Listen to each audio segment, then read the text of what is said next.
Assalamualaikum. Waalaikumsalam. Ibu, sabar Ibu. Alhamdulillah. Baik. Gimana Wita? Sehat Wita? Alhamdulillah. Ya, Silakan dulu Ibu. Oke, terima kasih Wita.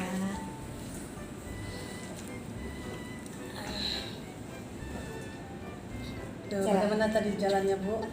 Luar biasa, alhamdulillah. Walaupun jauh tapi tetap sampai di sini. Alhamdulillah. Harus semangat ya Wita. Harus semangat. Oke, baik, mantap. Oh ya Wita. Ya. Nah, apa nih topik pembicaraan kita pada hari ini?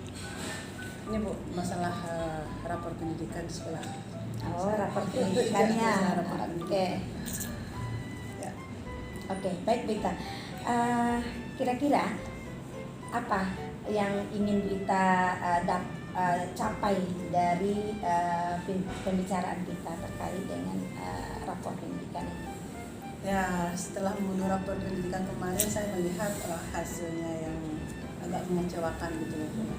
Jadi saya ingin pembicaraan kita kali ini dapat menyelesaikan hal itu dan bisa memberikan inspirasi buat saya bagaimana cara untuk menyelesaikan masalah rapor pendidikan.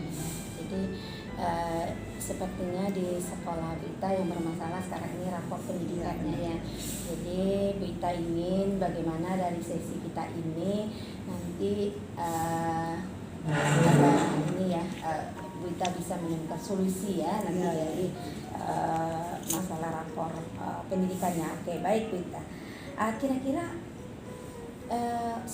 keadaan seperti apa sekarang ini yang terjadi? Seharusnya kan Bu ya, rapor pendidikan itu setiap tahun ke tahun kita menurunkan.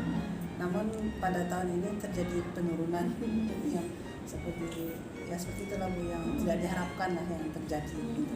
Jadi penurunan dari beberapa elemen dari rapor, terutama seperti literasi, numerasi, dan proses pembelajaran. Oh, literasi dan numerasi ya. Nah, kira-kira apa yang mempengaruhi itu, Wita? Mempengaruhinya ya mungkin yang pertama kebiasaan yang kurang baik ya dari siswa kita yang tidak membiasakan untuk peningkatan pemahaman terhadap teks-teks yang dibaca, dan guru-guru pun demikian kurang memberikan pemahaman terhadap literasi dan numerasi tersebut. Kemudian juga mungkin dalam pembelajaran kita seperti itu. Lantas situasi seperti apa yang kita inginkan? Ya tentunya saya menginginkan nanti sesuai dengan permasalahan itu kedepannya hal yang menjadi permasalahan dari penurunan nilai rapor pendidikan ini tentu bisa diselesaikan dengan baik, sehingga nilai rapor pendidikan kedepannya lebih baik lagi.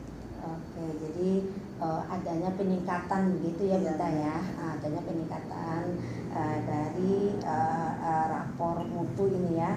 Oke, nah apa yang bisa membuat apa yang bisa dilakukan sekolah sehingga membuat itu terwujud?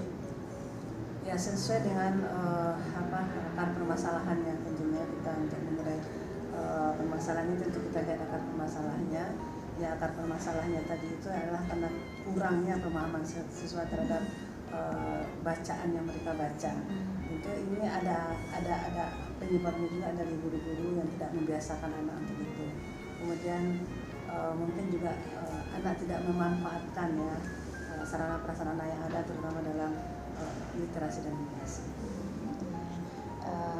Barangkali juga kurang pemanfaatan teks ya di dalam kegiatan pembelajaran begitu ya kita ya.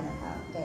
Nah, kira-kira adakah gagasan yang lain yang bisa dilakukan sehingga ini bisa membawa perubahan yang baik gitu?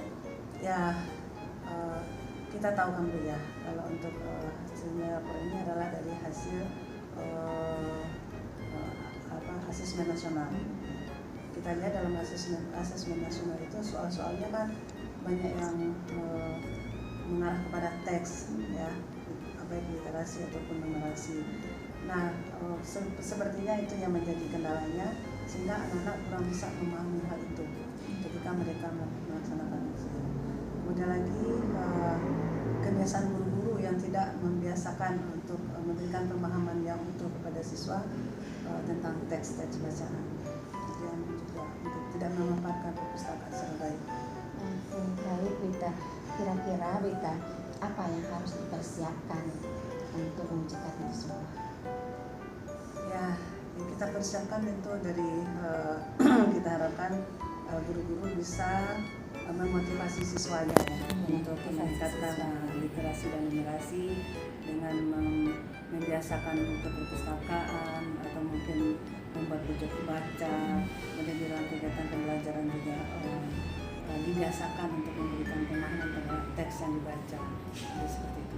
Iya, jadi tadinya dengan memotivasi siswa dengan membiasakan membaca teks begitu ya, memberikan pemahaman ya. Oke, nah apa yang bisa memastikan bahwa hal itu telah berjalan? Tentunya guru-guru juga harus bisa ya meningkatkan kemampuannya untuk itu, dan semua itu bisa PMM mungkin bisa lebih membantu mereka. PMM apakah punya kriteria yang diinginkan begitu? Ya, tentu saja saya menginginkan partisipasi dari semua pihak dengan melihat menggunakan pojok baca di setiap kelas, kemudian membiasakan soal-soal yang berbentuk literasi dan numerasi. Oke, baik. Apakah ada lagi kira-kira selain dari ada pojok baca, kemudian juga ada pojok baca di kelas, kemudian juga pojok baca yang ada di lingkungan sekolah gitu, kira-kira ada lagi? Memang PMN